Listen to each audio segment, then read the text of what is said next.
Waktu murid-murid dapat pencurahan Roh Kudus. Orang-orang bilang, "Hei, mereka itu mungkin ada mabuk." Apa yang Petrus katakan? Mereka tidak mabuk. Karena baru jam 9 pagi.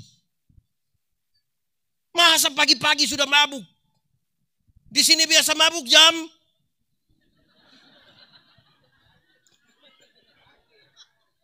Ada yang mabuk dari malam sampai lewat jam 9 pagi.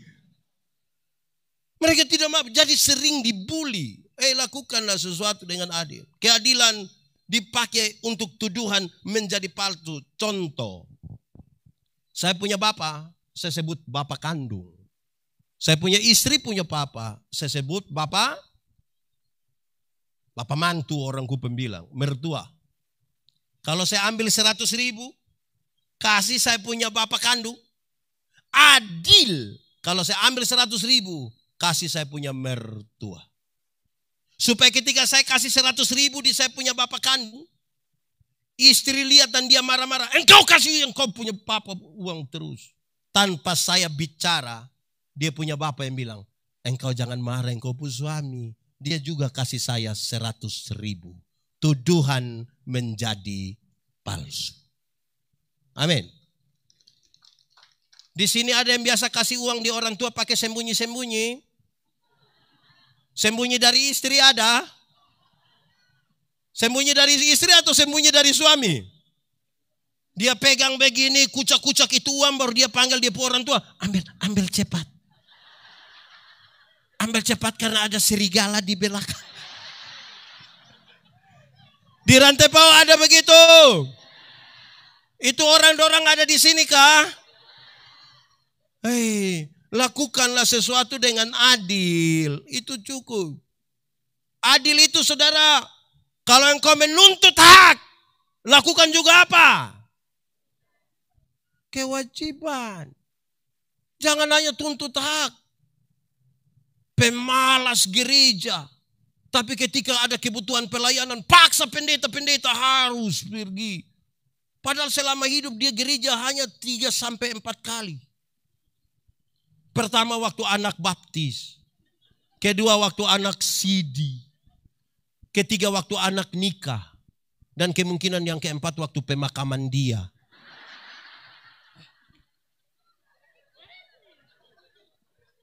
Salam PKB. Bapak-bapak rajin gereja. Ini bapak-bapak dong juga satu. Ini bapak-bapak dong ini.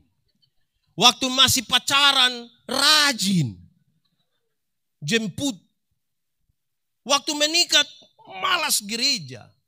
Lantas kemudian pendeta pergi bilang, "Bapak, kenapa Bapak sekarang malas gereja?" Dia bilang, "Pak Pendeta, waktu Pak Pendeta kasih nikah saya dengan istri, kami dua telah menjadi satu."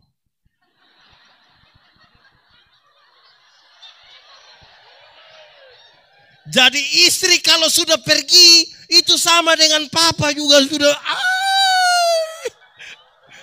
Di sini ada suami macam begitu.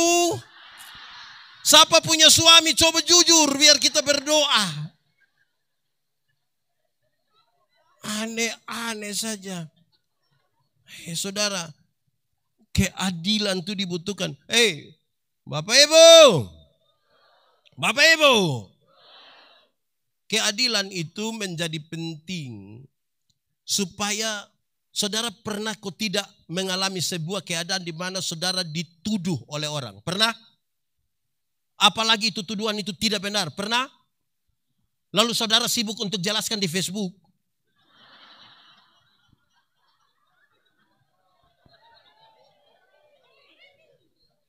Salam PKB. Waktu dapat tuduhan jelaskan di Facebook. Kalau tidak tahu tentang saya, jangan buat seperti tahu-tahu. Karena iblis paling suka orang yang tidak tahu apa-apa tapi buat seperti tahu-tahu.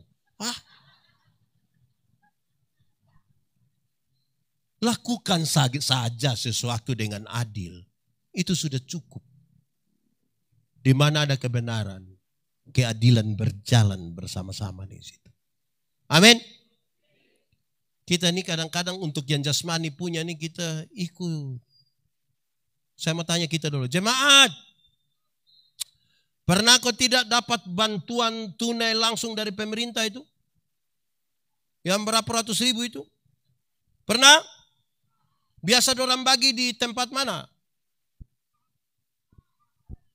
Di mana?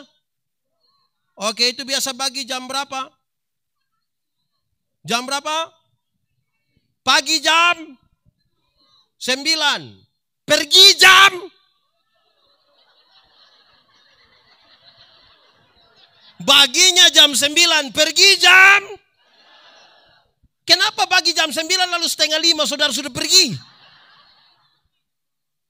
Lalu datang gereja jam 7 dia datang 11:30. Lah, adil di mana? Yang nona-nona.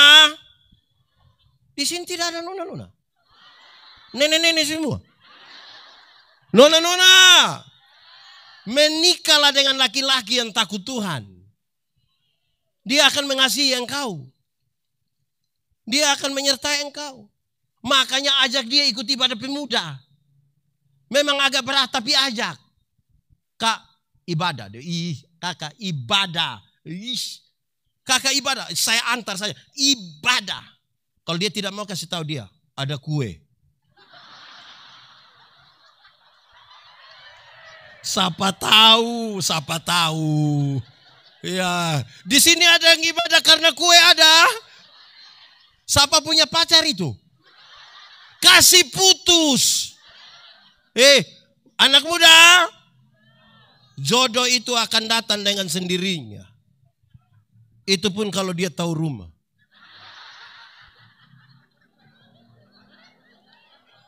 Jadi tugasmu itu Sherlock.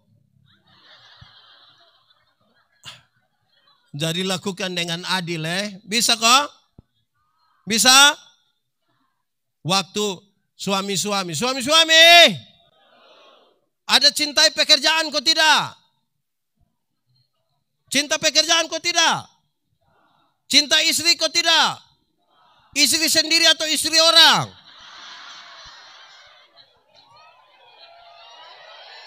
Salam PKB. Lakukanlah dengan adil. Bukan adil terhadap orang lain punya istri. Adil terhadap kita punya istri, adil juga kepada pekerjaan. Jangan terlalu mencintai pekerjaanmu sampai engkau lupa mencintai istrimu. Dan jangan terlalu mencintai istrimu sampai lupa mencintai pekerjaanmu. Karena kepada satu Tuhan yang sama engkau berjanji menjadi istri dan suami yang setia. Tetapi kepada Tuhan itu juga engkau mensyukuri dan berjanji melaksanakan tanggung jawab pekerjamu dengan baik. Lakukanlah dengan adil.